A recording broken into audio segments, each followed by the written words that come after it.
I've always got a kick out of the idea of animosity being towards a group that is literally on your side, that's kicking the total crap out of your enemy and preventing you from dying, but this is my thoughts on episode 3 of 86 part 2, so let's jump right into it. So yeah, we kind of got an answer to my question that I posed last episode on why it seems like it's okay for at least the Giad Empire, or Federacy, to employ children into the army. I guess I can go along with this concept of them being goddesses, these little sisters or daughters that stays with the platoon in order to sleep and eat with them, in order to create this family that they want to protect.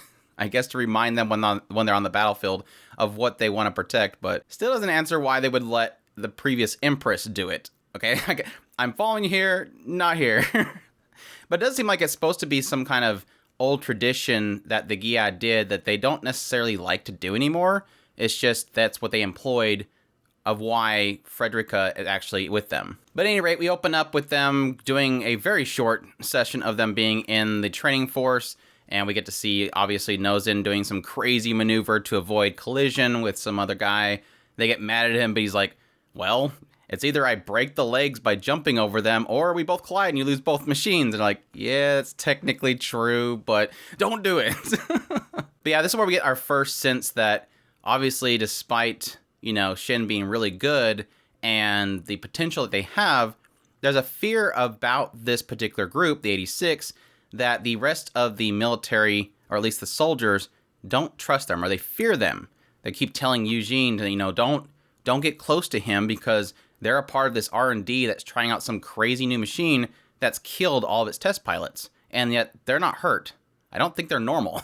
And even mentioning the idea that Shin himself seems very dangerous. He seems like a Reaper. Again, kind of interesting, because what we've seen the entire time we've had them at the Giad, it seems like everybody's supportive of the 86, and everybody looks, is sad for them and doesn't want them to fight. And then suddenly when they're in the military, suddenly everybody's like, oh, stay away from them. They're dangerous. 86. Oh no. It's like, why suddenly do we have this discrimination popping up out of nowhere? I guess not everybody's going to be okay with them, so I understand that. But yeah, we also get them joining the ranks of Greth. And it's so funny, because maybe I noticed it, I don't remember, but Greth was the one that was talking to the other generals about the fact that she wanted them on her team because she's seen that they drove these juggernauts that are really fast, and they would be perfect for her new R&D robot that they were working for. She's actually Ren Tasaka Seiyu, so I'm like, oh my gosh, it's Ren Tasaka.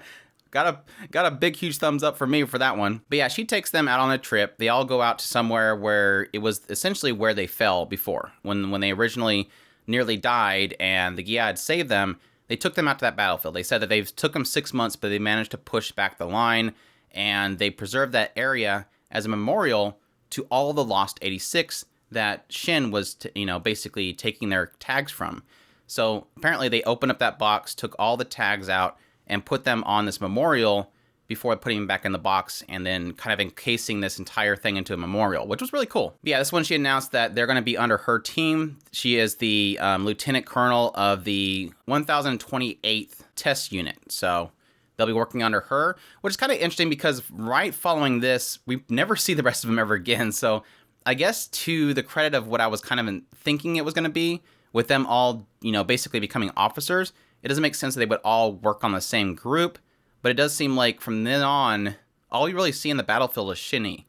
So I'm not sure if the rest of them just, go somewhere else. But also cool in this scene, Frederica comes up and she has this machine covered up, and come to find out it's Fido. Greth actually rebuilt Fido. They took the core out, which was still preserved, and put it into a new machine. It got new strength. It's, super advanced compared to the old one, but yeah.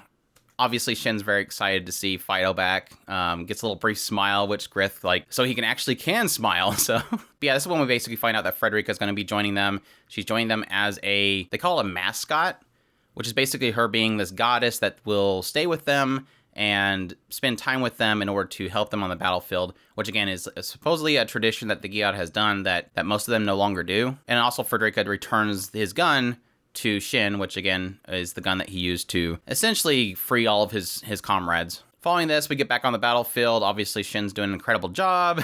Again, people are seemingly angry that he's saving their lives, but he's kicking butt, using this blade not the way they want it to, but he's like, look, they're retreating. Don't worry, we'll wait till the blade comes in. They're like, okay. So it seems like, based on like this interaction that he has with one of the mechanics that was complaining about his blade, it seems like they're acceptant that he knows when they're leaving.